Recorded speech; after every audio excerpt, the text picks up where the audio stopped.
Coming up on This Week in Radio Tech, GeForce is the latest development from Omnia Audio and Cornelius Gould specifically. How do you get from being a 14-year-old illegal pirate radio station operator to developing the pinnacle of audio processing for FM? Corny will be on our show and will tell us about that journey in just a minute. This Week in Radio Tech, episode 311, is brought to you by Axia and the family of Axia X nodes. X nodes connect traditional analog and AES audio gear to AOIP networks, including Livewire and AES67. By the Omnia 11 version 3.0 with optional GeForce. With GeForce, you hear the music, you hear the voice, you don't hear the processor.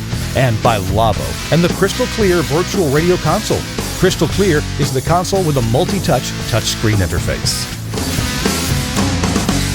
Hey, welcome into This Week in Radio Tech. I'm Kirk Harnack, your host. Delighted to be here. And look, our guest is right here. Hi. We'll get to you in just a minute, okay? This is the show where we talk about everything from the microphone to the light bulb at the top of the tower and a lot of stuff in between. And on today's show, that in between is going to become pretty apparent, right? In between stuff. In between stuff. Yes. I'm Kirk Harnack. You know me. I'm the host of the show. Chris Tobin couldn't be in today. And by the way, for those of you expecting to see our friend Mike Patton, Mike at the last minute had to cut out. He had a family thing to deal with. And so we've already got Mike rescheduled for next week. So a couple times, if you follow us on Facebook or Twitter or even LinkedIn, you probably saw us tweeting that or posting that Mike Patton would be our guest today. This ain't Mike Patton. Mike will be here next week because he had to run out. And look who showed up right in my office, Cornelius Gould. I'll go ahead and introduce you. Cornelius Gould from the Telos Alliance. What do you do there real quick? Mainly do a lot of audio processing algorithm work for Omnia 11 and some work with Omnia 1. And also working with the Voltaire gang. Oh, yeah. With the intersection of audio processing and watermark encoding and Voltaire. So all the above. His business card has the words algorithm designer. Now, to me, that sounds like rocket scientist. It really doesn't. Algorithm designer. So Corny's going to be talking about audio processing algorithms and kind of how he got started, and we'll move right into the very latest DSP implementations of Corny's amazing ideas. So how about that? Our show gets started with some great information about audio processing from Cornelius Gould with Omnia Audio and the Telos Alliance right after this. Our show is brought to you in part by the folks at Axia. They, I work for them too. And when you put an AOIP network in, that moves audio around, right? That's audio over IP. But we're broadcasters, and broadcasters need more than just audio. We need, metadata. We need to move things around, serial type data, IP data over the Ethernet. But we also need just contact closures. Contact closures. Those are so important. They've been part of what radio is for years and years and years, from something as simple as, starting a cart machine from the audio console, starting a turntable from the console, maybe even starting your Victrola from the console. And so we knew it was important to carry contact closures, or GPIO, general purpose input output, contact closures, over Ethernet. And so here's one of the X nodes that Axia offers. This is the GPIO X node. And let's look at the back of this thing. On the back are 6 ports. Each one has 15 pins. And what you end up getting is, on each of those ports, 5 contact closures out and 5 contact closures in. Now, these are electronic contact closures. So the outputs are what we call collector to ground. And the inputs are, what do you call it when you have the LED and they're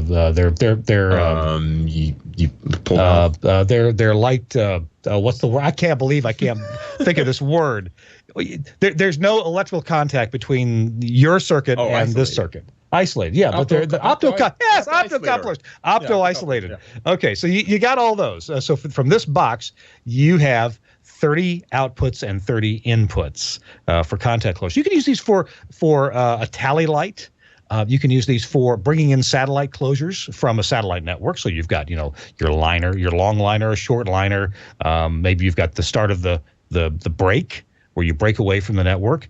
You've got a top-of-the-hour ID on a lot of networks. Now, you also have on here a couple of Ethernet ports to hook to your AOIP network, and you've got a power plug for your AC power. This particular X node you can power two different ways. So it's got redundant power in effect. It's got commercial power from the AC power line, but one of these Ethernet jacks can accept power over Ethernet, PoE. So you can power this from an Ethernet switch or a power injector. So you can have dual power on this X node. Let's look at a couple other X nodes while we're here looking at these.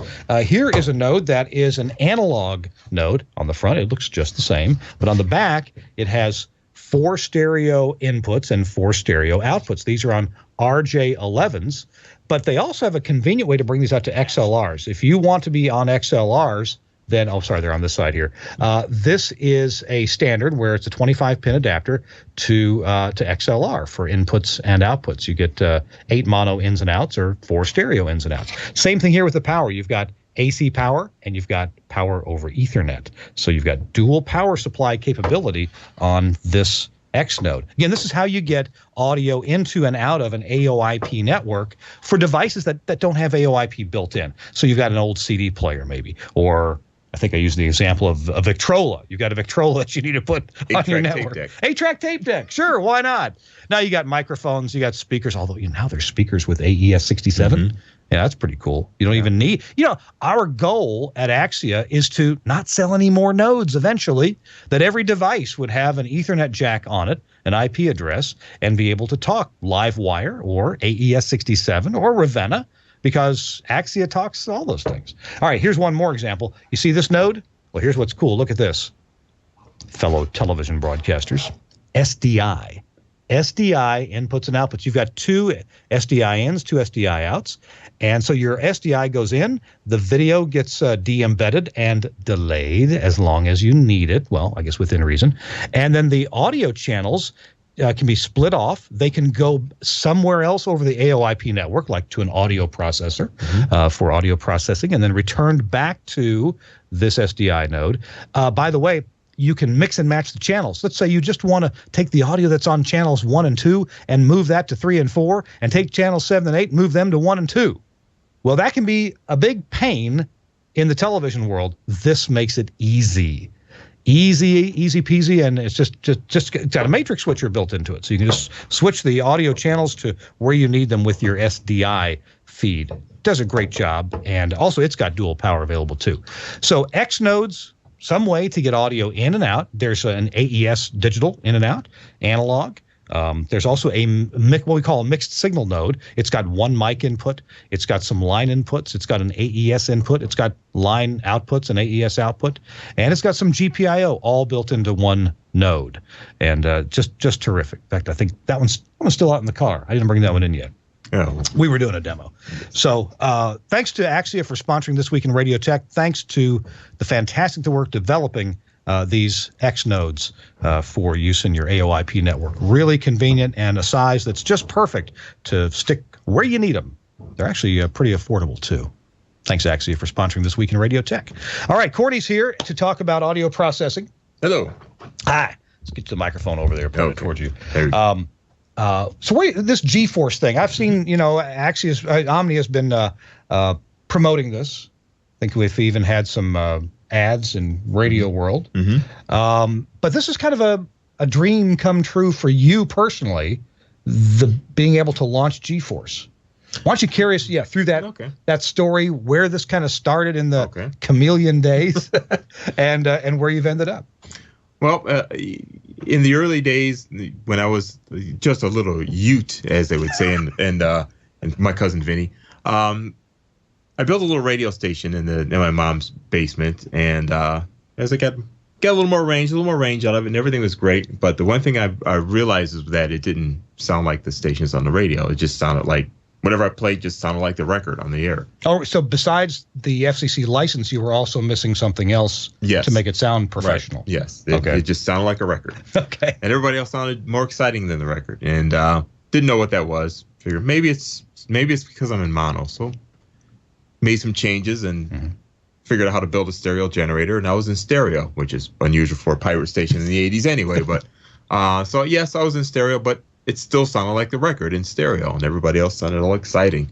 Mm-hmm. So I heard about audio processing, and it was just told to me, it was described to me as, well, these stations have a box that, it splits the audio on the multiple bands and puts it all back together again, and it just makes the station sound louder than it really is. And the little light bulb went off. That's what I need, you know? So this must have been around 1980, just early 80s time frame? At this point, it's probably was, like 83, 84. So there was some multi-band processing out there in the world. Yes. Yeah, the Mike Giroux had already introduced the DAP 3, the 310? And the later the 610? Yeah, exactly. And I guess this was the Texar Audio Prism was either out or just about to come out at this point. Yeah, I think it was early in the history of that 4-band. And I think the folks at Orban already had the idea of at least an overall processor plus some separate bass and separate highs. So the idea of multi-band was at least getting out there. Yes. So did you ever want to build a wideband processor, or did you always think about multiband? Well, for me it started off as a wideband because I looked into things a little bit after I found out I couldn't afford it. I could just go and buy one of these things, you know. So I went to the library and there was these old engineering, like the NAB engineering handbooks, which in this library had one from like the late 60s, early 70s. So I'm flipping through it was about, that thick, it's like a Bible. Yeah. And I probably saw some dynamotor theory in there. Probably, but that's where I saw like where to build a stereo generator, which is the old, the diode, 4-diode ring, with the transformers and all that, the balance modulators. Oh, yeah. So I went through that effort. Yeah. Wow. So, and then in there were these things that they call program limiters, like these, there were pictures of these black RCA shelf type limiters with a big needle on it. Yeah. And they showed you some schematics of what was going on. Because the thing is, I knew that you had to figure out, whatever this device is, it had to turn the audio down when it got too loud and turn it back up when it got too quiet. Okay. And I wasn't quite sure how you would do that. I had visions of like a motor on a pot, because I knew how to make the volume control on a pot with electronics, but doing it automatically, he's like, how do you do that? So that's where I kind of got the first glimpses of that, from FETs to light bulb photoresistors and things like that. So I kind of poked around, and so I started. I think the earliest ones that our earliest processors were a light bulb on a photocell. Just took it right out of the book, and I thought that was cool, but it wasn't so cool when the light bulb burned out. So and I guess you when you had either a light bulb in a photocell or an LED on a photocell, you really had very little control over the parameters involved there. You had to put up with whatever the on time, the off time, whatever the latency was in there. That's all you had to deal with, and you hoped it worked out in such a way that it made the audio sound okay. Right. Yeah. Yeah, and later on, as I started working with op amps and things, I wanted to use VCAs, but they were really tricky, and it was like, at the time, it was on the edge of what I could do. So it was hard enough making op amps that wouldn't oscillate, Yeah. And VCAs are just even more troublesome.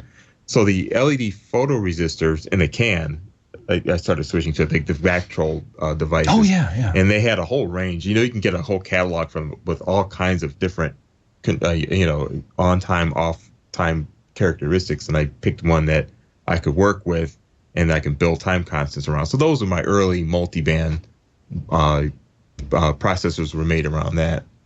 Okay, so you start working with multi-band processing, and I guess did you build one that functioned, worked? Yeah, the big trick with it, and for the longest time, I was still wideband over on my on-air station, because you got to have the best on air. You can't put anything on until you get it proven, tested out. So so I even had that mentality. Even on a pirate station. Even on a pirate station. The pirate station had two parts. We had the program director guy and the engineer guy all in my head. So the program director guy's like, oh, it's not loud enough. And the engineer probably, I'll get there. So just these personal battles. But anyway, but the problem with the doing multi-bands, you had to figure out how to do crossovers in a way where you didn't have notches and peaks and all that floating in and out of your audio as the various bands moved around. Yeah, and this is not really an easy thing to do. I mean, I'm not a design engineer. I fix a lot of electronics, haven't designed much, and so when you design these multi-band, you gotta have crossovers, which only would you put all frequencies in, and you only get certain frequencies out, and then you have another one, you put all bands in, you get certain other frequencies out, and you want these to the crossovers to be complementary. You want them to dovetail, right? And that's a little tricky to get them to their slopes to dovetail. And you can do that if it's a static, like speaker crossover. It's a little easier to deal with because you don't have gains moving around. And the second you have gains moving around, any kind of phase aberrations that you have in the high pass and low pass skirts can cause there to be either an addition to happen somewhere in one of the like filter ranges of one of the other crossovers, or subtraction. So you may end up with a peak or a notch as these things moved around. These peaks and notches wouldn't necessarily stay in the same spot. Do you prove this out with a frequency sweep or with white noise, or how do you look at the result? If it were today, yes. Back then, I just listened to it because I didn't have anything, any kind of hardcore gear or anything like that. It just doesn't sound right, and I knew kind of what was going on, but that was part of the education. Why is it just not working right? And it wasn't until I came up with crossovers that played well with each other that I really moved forward with the multi-band thing. Did you get to get crossovers to work well with each other? Was this additional book learning, or was this just trial and error, or a combination of both? There's some book learning with it. A lot of poking around with trial and error. I knew conceptually what was going on. At the time when I was poking around with it, the math behind it was a little daunting. You want to go, this is the formula for a low pass filter, and you kind of look at it, and what does that symbol mean? And so it took a while to get to learn all that stuff to be able to decipher that later on. But early then, I've read some. And who's this Chebyshev guy, and what's he got to do with all this? So, all right. So you made it through designing some crossovers, and so now you've got individual gain banks, different frequencies. Are there things to worry about in terms of mixing these back together after you've done the gain reduction and leveling on each band? What do you have to be careful about when you mix the outputs of those back into a single wideband? Well, you have the other part of the puzzle where I talked about, what happens when they moved around. The other part of the puzzle is what happens when you sum it all back together again, and you may end up with little ripples in your, response that would affect how loud you could be ultimately because you've got all these overshoots that you're trying to deal with. That's one effect. And the other is figuring out the ways to make these compressors, as they were at the time, behave well together in a mode that I've never used them before. And this is where one is working on this sliver of frequencies, this is working on this one, this is working on this one. The early ones were 3 bands. So that took a little bit of trial and error, and I found that, there's ways that I had to treat the audio differently than I did with a wideband. Yeah, I just want to add something here. We're talking about doing audio processing in multiple bands so that we're processing something that is an organic thing, audio, that humans, create and humans hear. We partake of it. And so we have all these sounds that are natural, some are synthesized, but the production of music has gotten to a very high level. Now there's a lot of synthesis in there, but there's also a lot of natural sounds. Drums, strumming a guitar, but also that are changed or hyped up in one way or another. So the genesis of so many sounds is organic, but we're taking electronics and trying to make those. We didn't pick the frequencies that drums operate at, right? But there's something about human nature and the way we hear that makes, those frequencies, whether you go to African culture, Indian culture, cultures all over the world have drums, right? Or Matthew McConaughey getting worked up for a deal. It's just yes, exactly. So, and then we have other musical instruments that play into that. Then you've got voices, you've got, I guess I just find it interesting that we design electronics that are just kind of cold and there, and they mathematically do what you predict they're going to do. But we're using them to try to enhance and deal with and control something that began as something organic. So to me, that's an interesting challenge. So, when you choose a band to work on some kind of bass, the very deepest bass, or maybe that great bass that happens when you pluck an electric bass guitar, that strong foundational thing that most every song is built on. Everybody follows the bass player. He's the guy that sets the foundation for the song. Even the drummer can follow the bass player, right? So and the bass player just plays looking at the ceiling. Exactly, he's looking off into space. So how do you can you give me a little tutorial on how you choose bands that work with the organic nature of audio? I mean, you could just divide them up into equal parts, and that wouldn't be effective. A lot of it depends on what it is that you're trying to do with the box, and I don't really have a real straightforward answer other than over the years, I've found certain combinations of bands and frequencies that I tend to like, and there seem to be that when other people hear them, they think that it's kind of cool too. Now, the good and the bad of when I was working on this stuff as a teenager and into my early 20s when I got into radio, I didn't realize or didn't see that anything I was doing was special. And it was just, for me, it was an ends to make my radio station sound cool. And when I had a chance to get into radio, it's like, oh, great, I get to learn how this stuff really works now. And so I didn't really give it much thought. I knew there's things I liked, but I didn't think there was anything special about it. It wasn't until after learning how all the commercial boxes were functioning that I started wondering why no one was doing what I was doing, and no one seemed to be on that same arc. And then that's gradually, with the help of some friends and some radio folks, they got me to see that I have something unique and I should probably really look to do something with it. And on that note, we're going to take a quick break. And when we come back from a commercial message, let's move into the development of the audio Chameleon and the sophistication that went in there. Maybe some of it by luck, but a lot of it by sweat, I'm sure. And then we'll take that story on into GeForce. How about we do that? Hey, our show is brought to you in part by the folks at Omnia.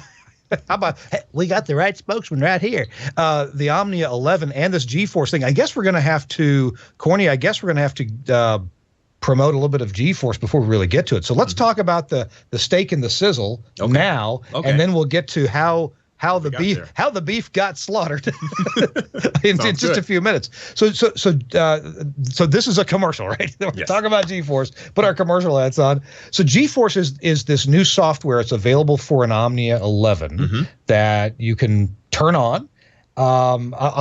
Being the former sales guy, I'll kind of tell you how that works. If you're an Omnia 11 owner now, if you have bought an Omnia 11 in this calendar year, 2016, you are automatically entitled to a free upgrade to the GeForce processing. And to do that, you first upgrade your Omnia 11 to the 3.0 software, which is a free upgrade. It's free for anybody. And there are plenty of improvements for everybody in 3.0, whether or not you implement the additional GeForce. GeForce involves a license, and you get that by what? Talking to sales, or well, if you're you buy through your dealers, whatever, and they'll arrange the license. GeForce is an entirely different processor. So. Okay. Yeah. GeForce really changed it, but you got to have the 3.0 foundation in there for GeForce to come in and make it a new processor. And actually, that's actually the message we should pass along is that, in the past, you want a new processor, you got to go buy a new processor. And even though the hardware is the same hardware, maybe you already own it. The Omnia 11 with GeForce, you do the GeForce upgrade, and it's not expensive. If you bought a GeForce processor, if you bought an Omnia 11 before 2016, you're not going to be worried about the cost of the upgrade to GeForce.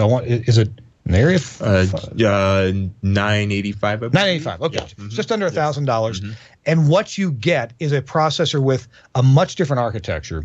And you get a sound that's quite a bit different too. Yeah, it's actually the topology remains the same as the 11 and the 6, where you have 5 and the 6 bands. But all of the algorithms that are driving that topology change. Okay.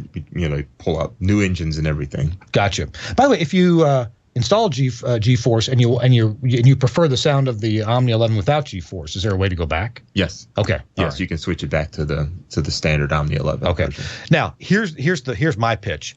2 weeks, maybe almost 3 weeks ago, in preparation for Corny's visit to my office here in Nashville, I upgraded my Omnia 11 that I've had for years here on the shelf, on the bench, working with it, listening to it from time to time, demoing it a few times.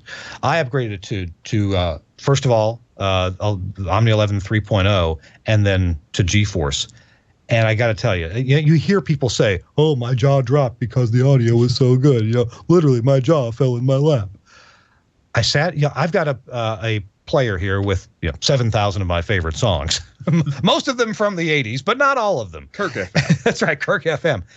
And I know to the scintilla what every one of those songs sounds like, and I know what they sound like through FM processors, various FM processors, and I played a part of that playlist through GeForce on the Omnia 11, and I've got some smaller Genelec speakers here, so some pretty decent little speakers.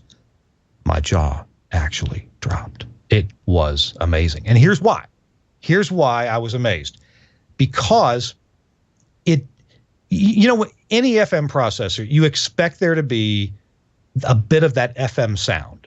The things we have to do to audio to make it loud and exciting as we can, but also fit within the FM standards. And a lot of that has to do with the freaking pre-emphasis that we got to deal with, okay?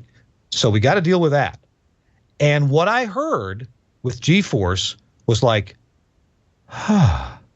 this sounds really good. This doesn't sound like a good FM processor. This just sounds good. So my favorite songs had this bass power that I'd never heard before. I always wanted it, but never heard it.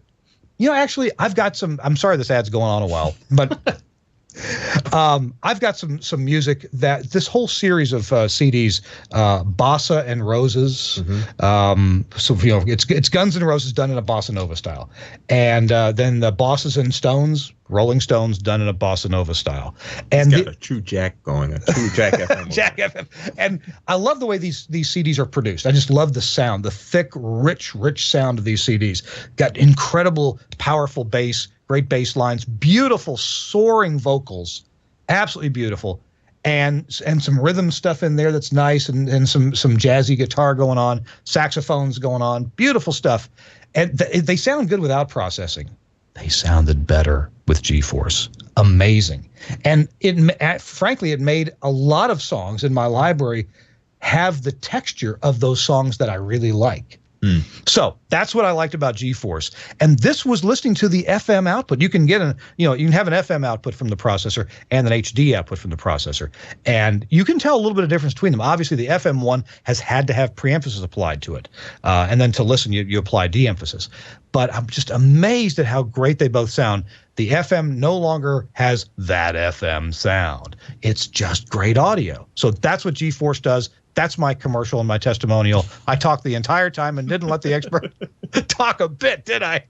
Here's what you can do if you want to get this for your radio station, or even for your streaming station. Oh my goodness, this sounds great on streaming. Or for an HD station. Call your favorite Omnia dealer. Get in touch with them, and they're all over the world. They're on the website at telosalliance.com. There's a dealer button. Click on dealers and find your dealers wherever they are. And also, it's if you upgrade to the 3.0 and you're running the standard software, you can switch to the GeForce mode and it'll run in a demo. So it'll give you 4 hours of uninterrupted audio. Then it'll give you a little drop in the audio, and then it'll pick up for another 4 hours. Okay. So you can actually listen to GeForce and play around with it and see if you want to. So by upgrading to Omnia 11 3.0 for free, if you already have an 11. You get to experience what GeForce sounds like. Yes. Okay, gotcha. Minus the perfect declipper. Minus the perfect declipper. And that's not, we didn't even have time to talk about that. Yeah, that's a whole nother. All right, so thanks Omnia Audio for sponsoring This Week in Radio Tech. I really appreciate it. All right, now let's get on with the story. So Corny Gould is my guest here. If you just joined us, Cornelius Gould with Omnia and the Telos Alliance. He's an algorithm designer, been doing this since he was not long after diapers.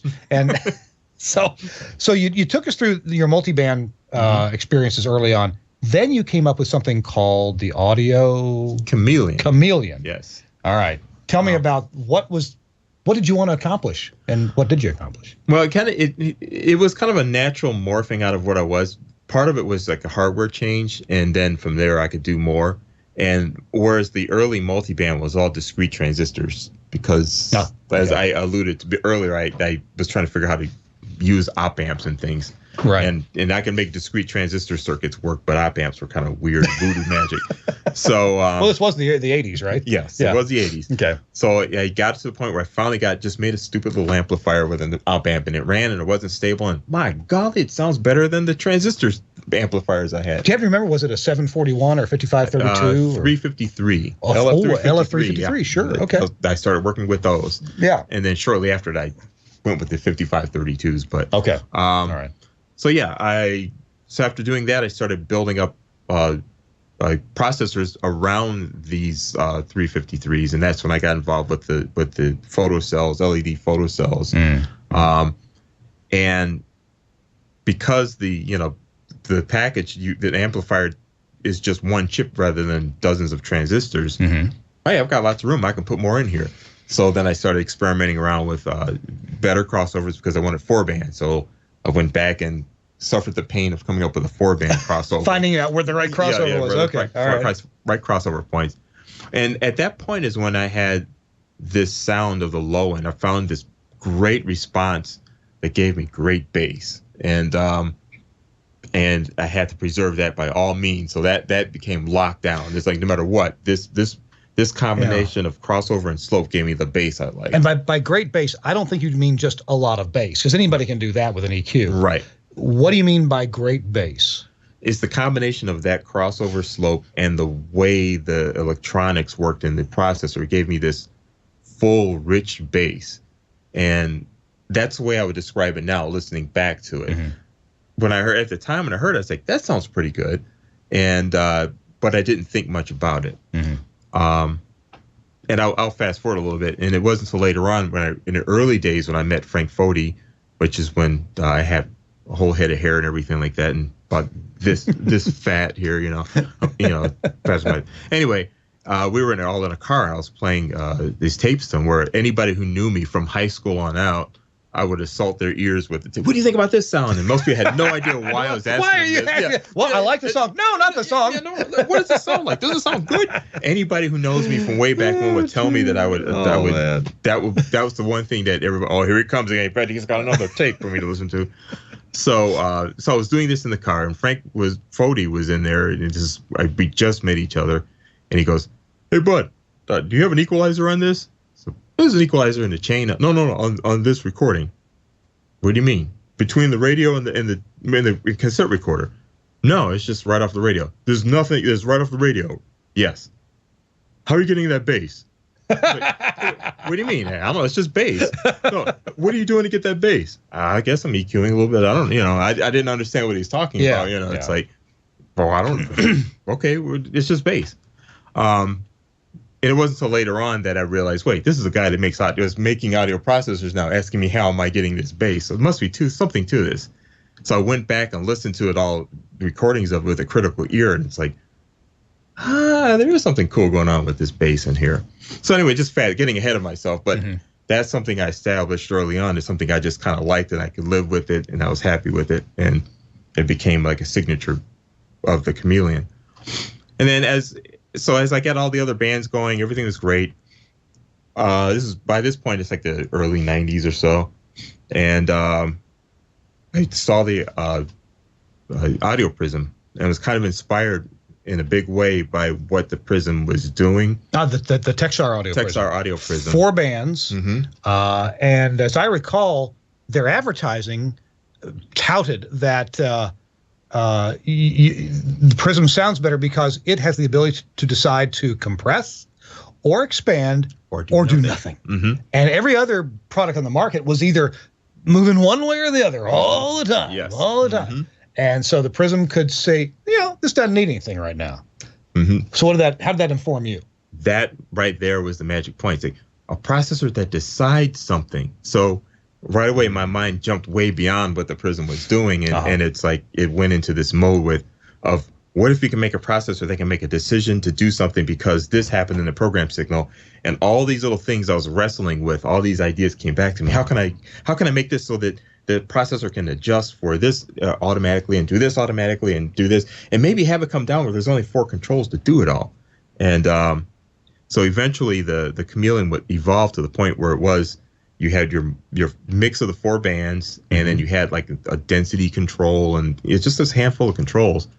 But inside were these PC boards full of logic chips. Oh. And I would hardwire them to be like ones and zeros. Yes, like high-low flip-flops and NAND gates and things like that. Yeah. And I would wire them all up, basically hard-coded a program into them. Okay. So that when this condition happened, you kick this in, this will go, and this will kick that gate, and this will latch this in and make the time constant change this way. Wow. Okay. And so I had things that were kind of cool, and it was writing through programming great. And I kept messing around with this over the years until it got to the point where the last iteration of the Chameleon that I built, which is the one I still have as the reference, I figured, okay, this is the last time I'm doing this. This needs to be on a computer or something, to take. This is the last time I'm building all this stuff by hand. Yes. Gotcha. Okay. And the next one I built would be on a computer. So there was this gap of time between then and now where my dad gave me some books on digital audio and the basics of it all, and I was kind of wrapping my head around how it works. And then eventually I started getting into the platform that I use to this day for developing and processing, and it started the work of taking what I did in analog and porting them into the digital realm.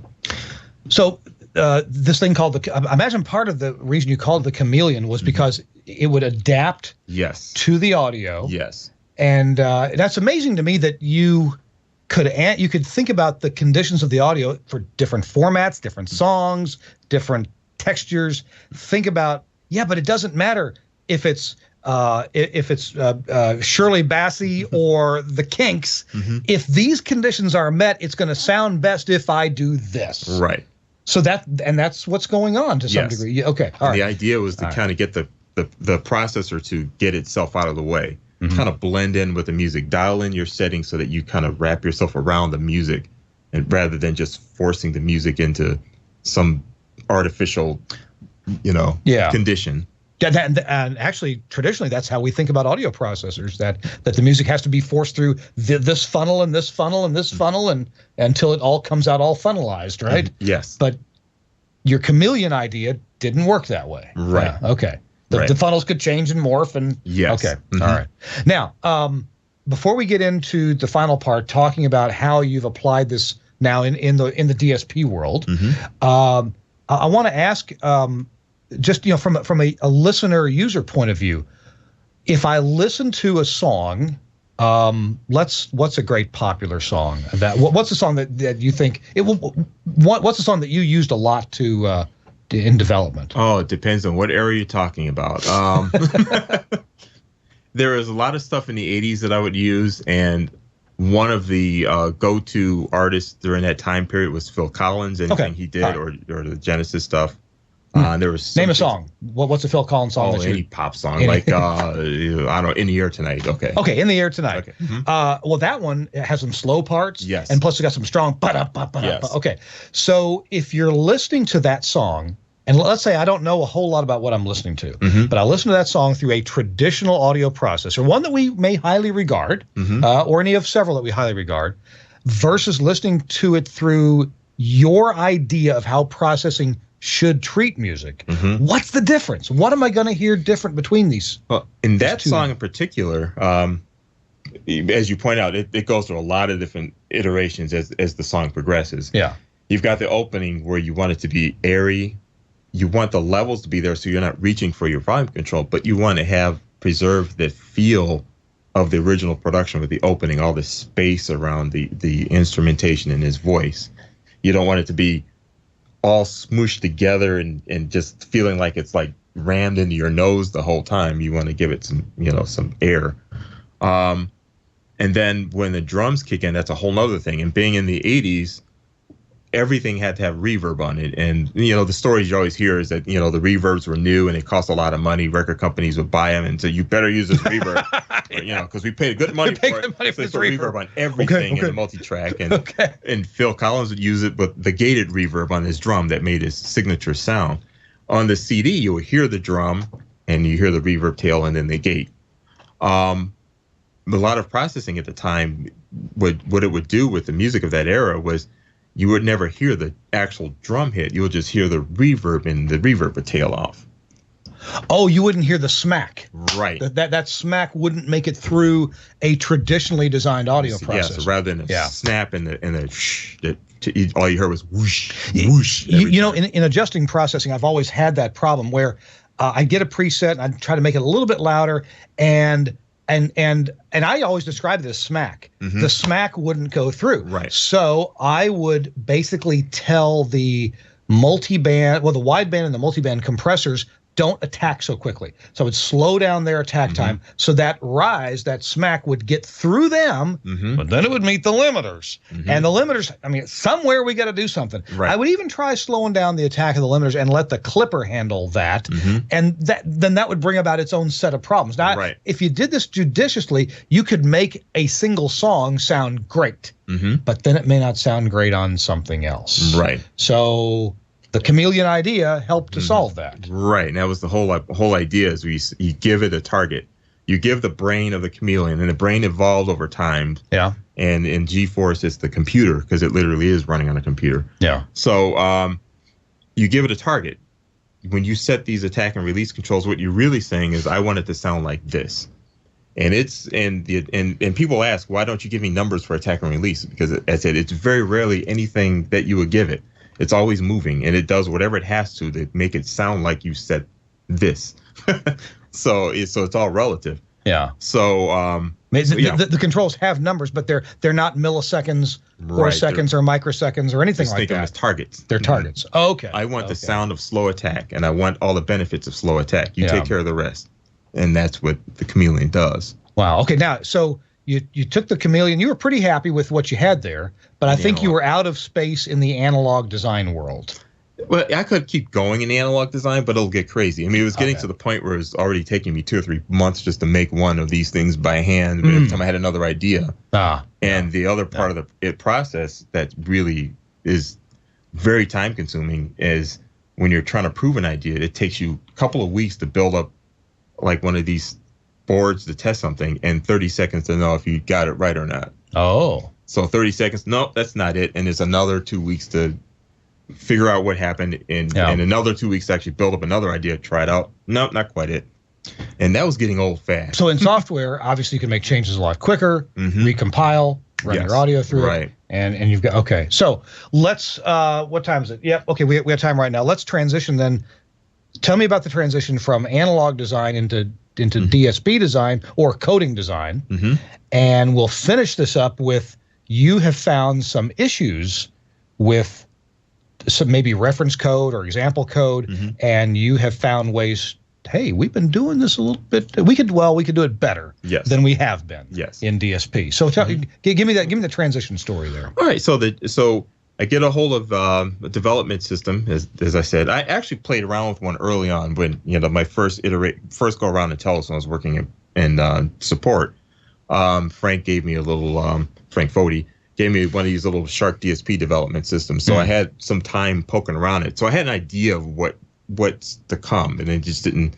After that time, and I left there and went back into radio, I just didn't have another system to work with. But I ended up getting a hold of one later on, so I can sit down in my little workspace in my studio really, and just start poking around with it and see what I can come up with.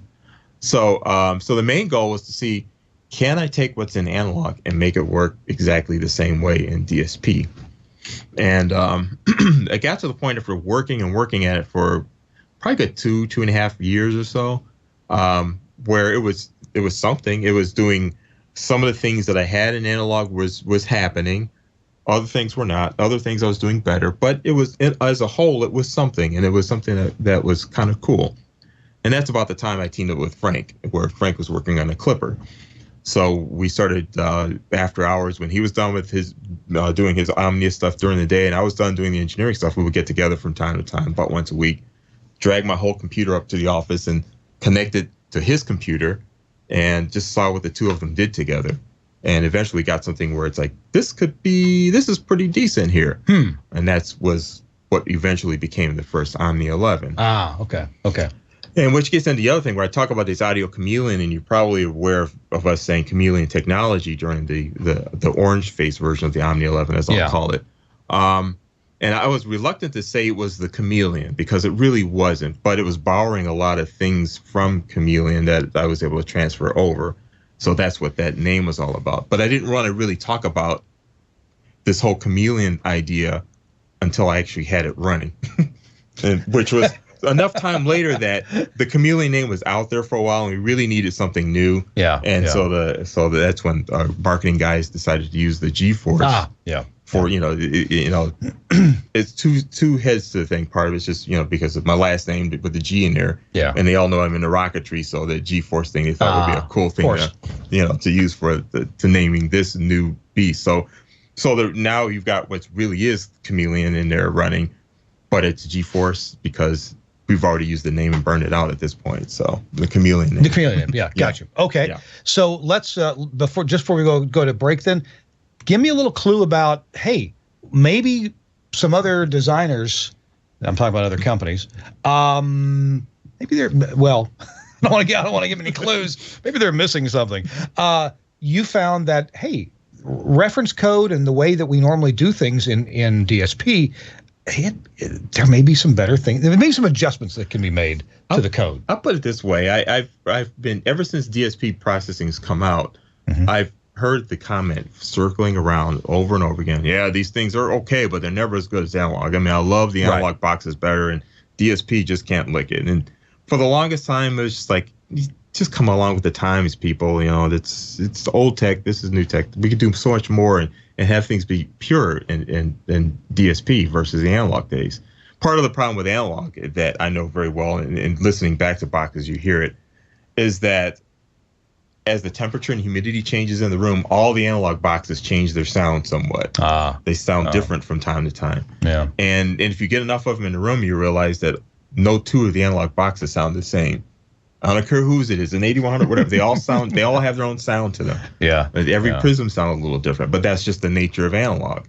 If you ever take a mono audio source and try to balance two prisms exactly, you never got them exact. You got them close. You could for a moment, a few days, a few weeks down the road, things. And depending on which one was on top, getting heat from the other one, okay. Right. So you always had these little things. So analog was always kind of somewhat of a moving target. Yeah. And whereas DSP, it's always the sounds the same every day. It either works or it doesn't. Either sounds right or it doesn't sound right because it's not working anymore because something died. So that was always kind of neat. But I always kind of just somewhat brushed off those comments until I was trying to, with what would become GeForce, one of the things I wanted to do is to take that analog, some of the things that analog box did, and have it happen in DSP. And this all started because I raced the two together for a while, and while the 11 sounded bigger, louder, and all that, there was some magic that the analog one I had always had, especially in the bass. Right. And I would monkey around with the DSP version, and it just wouldn't quite do it. You can get it almost there, then it'll go here. You get it there, and it'll go that way, but you couldn't get it to go right where I needed to be, right down the center. And that's when I discovered, looking at how the algorithms were working really close. As you said, a lot of the reference code examples you have, in theory, they do what on the surface the analog stuff is doing, but there's all these other little things going on. They're like kind of unintended little things that are going on. Yeah, there's nuances about the way analog components work. Like the schematic. I mean, the function of an electrolytic capacitor is also partially a diode. And do we need to do we need to simulate that? Right. Well, of course, we usually don't use electrolytic capacitors in audio anyway, but that kind of thing. Right. And maybe some of those are detrimental, but it's kind of weird how many of the oddities of analog components actually make audio sound better. Yes. It's the warmer, fuzzier, warmer sound. Yeah. It should be 50-50, but it's biased toward better. Right. So you figured out some ways to do those things in DSP. Right. Yeah. And I noticed that as I knocked on each one of those walls, that the test algorithms would fall a little bit closer to the analog, a little bit closer. And the more I look around, now what's different? And as I found it, I got to the point where they sounded virtually the same. Then it's like, oh, goody, now I can take it to the next level. I always wanted to take this thing. And that's, where the real GeForce magic came in, where I could take those, what used to be a strip of gates and NAND gates and OR gates and all that, and actually write a code around to run to manage all these stages, but with more sophistication than I could do with the analog.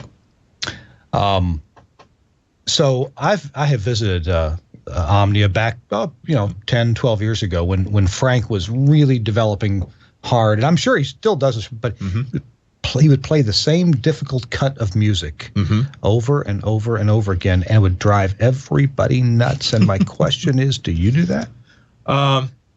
It's funny because I work next to Greg Shea in the building. Right. And he used to be right outside the window for Frank's office, and he would hear loops going on for weeks at a time. And now he ended up way down the hall just out of happenstance with Frank, and he was just kind of joking when I moved next door to him. It's like, I thought I finally got to the point where we wouldn't be hearing the same thing over and over again every day. And now you come in next door. So I'll loop things to a point, but I think about Greg going crazy in there, so I stop at some point. Or I'll loop at home rather than in the office. We're going to take a quick break, and when we come back, it's the end of the show, and I want to see if I can maybe put you on the spot a little bit. Can you think of a tip, that you want to pass along? Maybe a website, a tool, some computer code, or just how to listen. Maybe you want to teach a little bit about how to listen, but we need about a 1 minute tip from you for our avid listeners. Our show, This Week in Radio Tech with Kirk Harnack and Corny Gould, is brought to you by the folks at Lavo. L-A-W-O, Lavo. Everywhere you go, you find touchscreens. There's your smartphone and tablet, of course. Supermarket checkouts are having touchscreens nowadays. Laptops can come with them. And so do the radios in new cars, big touchscreens. Even airplane cockpits have touchscreens. They make sense because they're simple and natural. Their intuitive controls help you finish tasks faster with fewer errors. Isn't it time you brought the power of touch to your radio station? Well, you can with the Crystal Clear virtual radio console. It's from Lavo. Crystal Clear gives talent an instantly understandable multi-touch interface. Faders, meters, clocks, timers, talkback, and more live in harmony on a single screen, so shows run smoother and they can actually sound better that way. Crystal Clear features Lavo's exclusive Auto Mix. Now, that's the hands-free, smart mixing algorithm designed for fast-paced multi-mic talk shows. And Auto Gain. Just push a button, and the preamp calibrates automatically while your guest speaks into the mic. Hey, you got that sports guy, he shoots, he scores. You may need to calibrate to that. And then you've got the quiet person who comes in who isn't on the radio much. Well, you can calibrate to that person. So much advanced automation, talent can actually dock those mixing controls off to the side and use that touchscreen to do other things like working with delivery systems, audio editors, or telephones. Well, Crystal Clear's power plant measures just 1 RU. It's pretty amazing when you consider the staggering amount of DSP on board. Compression, EQ, voice processing, and precision delay can be applied to all of your mic line and digital sources. Optional upgrades? Well, they include redundant power, MADI, and Ravenna, and AES 67.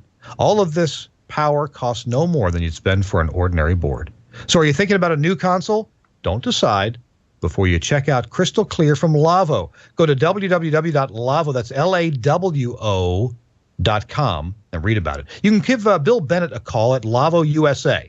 Now, he's at 888-810-4468, and Bill will tell you more. That's 888-810-4468. The future is clear. It's Lavo, Crystal Clear. Thanks to Lavo for sponsoring This Week in Radio Tech. All right, let's put Corny on the spot here, see if he'll give us a tip for people like you and me. What can you pass along? I guess learning how. I would say pick out different things when you hear a song. When you the first time you pass it, listen to maybe what the guitar sound like. Second pass, maybe the drums, and learn what each one of those individual elements sound like, and then listen to it as a whole. So when you A/B between one preset or another, or maybe one box or another, listen how those elements are being handled. Because if you don't try to pick those things out, you can have a hard time telling the difference in these two things. Yeah, it's hard to tell what it is you like or you don't like. You can hear it on the surface and go, I don't like it, but it's hard to say what it is until you really dig down and listen to what's happening with each instrument. And really, I guess listening to the whole sound field at once and deciding, do I like, what do I need to change in the processing? That's a bit like eating an elephant. Yes. There's a lot there. Yes. And so just choose the knees, or the belly button, or the trunk, or the tusks, or the ears. Listen to the individual instruments and A/B those. Right. And yeah, that's great advice. It really is. It makes the job, it breaks it down into manageable tasks. So there you go. There's one thing. There you go. All right. Good deal. Frank Foti. Frank Foti actually told me that some years ago, and thank you for reiterating it. All right. This has been This Week in Radio Tech, episode 311. I'm Kirk Harnack, along with Cornelius Gould. Corny was our guest. Quick stand-in guest. Our scheduled guest was Mike Patton, and you may have seen some tweets or Facebook posts about Mike being our guest. And at the very last minute, Mike had to back out. The good news is Mike is going to be on next week with us. And he's had great stories about reviving transmitters, how to decide what to do with a transmitter that's in bad shape, transmitters that are worth fixing and those that aren't. And Mike has a ton of experience in this, and I really trust his advice on it. So Mike will be our guest next week on This Week in Radio Tech. And hopefully Chris Tobin will be back with us as well. I want to thank our sponsors and thank very much to Suncast for working through some early issues and keeping us switched and looking good here on the network. Thanks to Suncast, and thanks also to Andrew Zarian, the founder of the GFQ Network, where you'll find lots of other great podcasts, including What the Tech with Paul Thurrott. So check that out. I like Paul. Yeah, he's a good guy. He makes things understandable. He's good to listen to, too. Mm-hmm. Yes. He does have that kind of sleepy time voice, though. I hear him. He cracks me up, though. Does he? Yeah, it's very, yeah. Very subtle, dry humor. Yeah. Yes. It's not over the top. If you laugh at Paul's stuff, you feel smart. You feel, yeah, I'm smart. I think that's funny. I got that. All right, we'll see you next week, folks, on This Week in Radio Tech. Bye-bye, everybody.